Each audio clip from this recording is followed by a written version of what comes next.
Baruch atah Adonai Eloheinu. Shalom, friends. That's right, it's me, Moses, from your Old Testament, from the Hebrew Bible, major Jewish prophet, and fed so much into your Christian belief and understanding.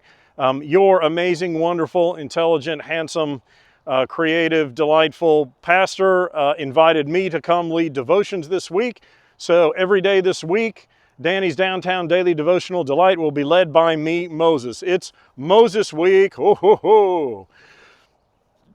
So I have some things to share with you. I'm here by your beautiful Chattahoochee River, and there was a river, the Nile, that played a big part in my life. So I want to start off. Your pastor made me promise that I would start off with a bad joke, mostly about me.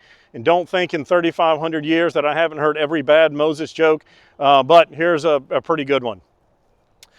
So, who is the greatest female financier in the Bible? Well, it was Pharaoh's daughter.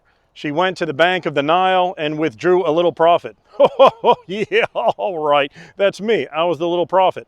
If you remember in Exodus 2, Pharaoh was becoming so afraid that the Hebrews were becoming so plentiful in number that if they wanted to, they could rise up and overtake Egypt.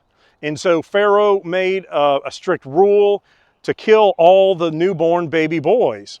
That would alleviate this problem of the Hebrews growing too strong and too plentiful. And that's the time I was born. And two Hebrew midwives, Shiphrah and Puah, yep, it's just fun to say, they disobeyed Pharaoh directly. And through that, I was born.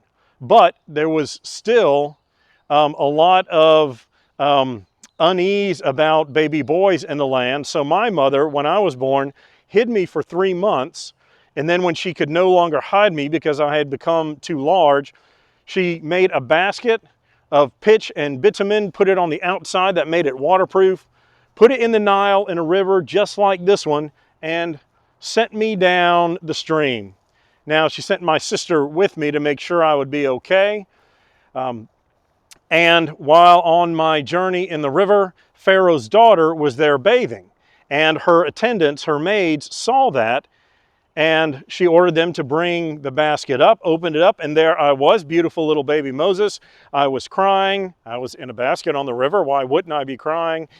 And Moses' sister, my sister, comes up right away and says, "Hey, that looks like a Hebrew baby. Do you want me to go find a nurse, a wet nurse, to nurse him?" And Pharaoh's daughter said, "Absolutely." And so my sister winds up taking me back to my mother, who now is being paid by Pharaoh's daughter, and then will claim me as her own as I am raised in Pharaoh's kingdom as one of the elites, because Pharaoh's daughter, in essence, was my adopted mother. So I know, all very confusing. But what I want to tell you about today, I know your world is crazy right now. I know this virus that has taken over your whole world has got everybody scared and upset.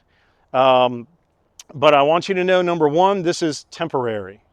And number two, I want you to know that just like me, think about my life. When you think about my life, you may know some of the big things, the 10 Commandments, the parting of the Red Sea, and the 40 years in the wilderness, but people often forget that my life could have ended in the very beginning, right here on that river, the River Nile.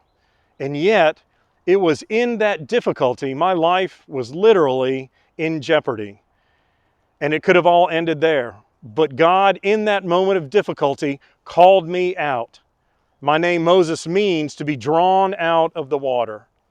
And what I want you to know, dear children of God, is that in difficult situations, God also draws us out, and God calls us out of difficulty. So my question to you today is, what is God calling you today to do, to be, how to share your faith, your light, your gifts in the midst of this difficult situation? Years down the road, this will just be a blip, as my childhood experience floating in a basket was. But it was that moment that God called me out, and I knew later, looking back, that God had a plan for me. God has a plan for you too. God is calling you out of this difficult situation. So think about how today you are being called in this difficult situation to be the person God created you to be. All right, friends, nice to be with you today. May God of all children bless and love you this and every day. I'll see you tomorrow. Shalom.